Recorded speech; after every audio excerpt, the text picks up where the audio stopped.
From virtual humans to products that appear to defy physics, advancements in 3D software are bringing digital photorealism to the mainstream. If we're reaching a point where digital creations are able to pass as authentic, what does that mean for our sense of reality?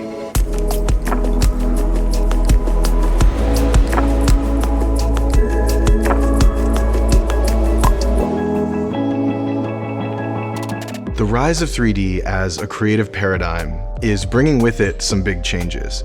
Artists and designers are learning to think spatially, rather than just trying to fake it with tricks in 2D. As with any new process, there's a bit of a learning curve, but once some basics have been established, 3D ends up being a massive time saver. One core shift in 3D is how artists navigate around the virtual space and set up their compositions, allowing them to prototype objects and environments.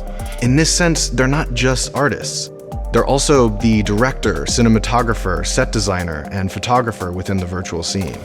Once upon a time, 3D software faced a big challenge: replicating accurate light, especially in real time. Physically based rendering was a solution for this problem. Physically based rendering means that in 3D software like Substance, light and materials behave like they do in the physical world. It takes great skill for artists to create digital humans that fool our eyes. And when digital techniques almost get there but aren't quite right, we fall into the uncanny valley and experience a sensation of discomfort. But take a look at this character, created for the video game Dying Light 2. It's challenging to distinguish it from a photograph. The right balance of imperfections is key in passing as real. None of us has completely symmetrical features. Take a look at this character's nose. We can see in the accent light that it's slightly crooked. You'll also notice that different areas of the skin have different tones and textures. One way we're able to pick up on this is through a material property called subsurface scattering. Human skin is actually somewhat translucent, absorbing some of the light that hits it. Subsurface scattering means that light will scatter realistically as it enters the outermost layers of skin, varying depending on the intensity and placement of light in the environment. The implications of photorealism also start to land when we turn away from recreating the physical world and lean into hyperrealities with imaginary things.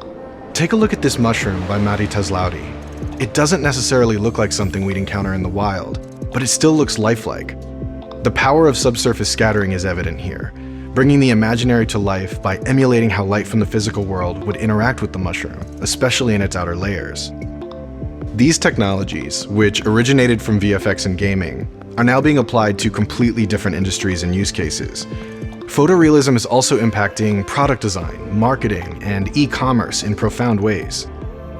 Designers can now create digital twins of products and packaging.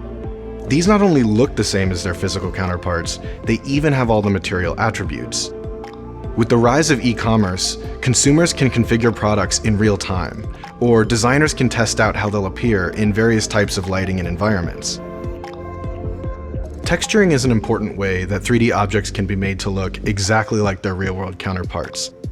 That involves applying various types of materials on the digital surface. Materials can be created many different ways: procedurally, painted, or using 3D scans of real surfaces. Material properties like color or roughness can be customized by the artist to get textures incredibly close to real life. Take these renderings from Maximilian Vere, or these architectural visualizations from David Bayless and Ciro Cardoso. Not only do they look super real, they can be used for practical applications. The benefits of digital twins, prototyping, and texturing converge in the rapidly evolving field of digital fashion. Designers are now able to immediately mock up and test out realistic fabrics as they design clothes, seeing how they look in different situations, whether that's on the street or the catwalk. In addition to unlocking creativity, digital fashion is also more sustainable, both for designers and consumers using virtual try-ons. As we spend more of our lives online, the line between the physical and digital will continue to blur through innovations in photorealism. This is bringing about new categories of augmented and virtual experiences. In some cases, it's even pushing the limits of what we imagine is possible, creating new expressions of surrealism, but more on that in the next episode of Taking Shape. Meanwhile, you can visit the Taking Shape virtual gallery to learn more.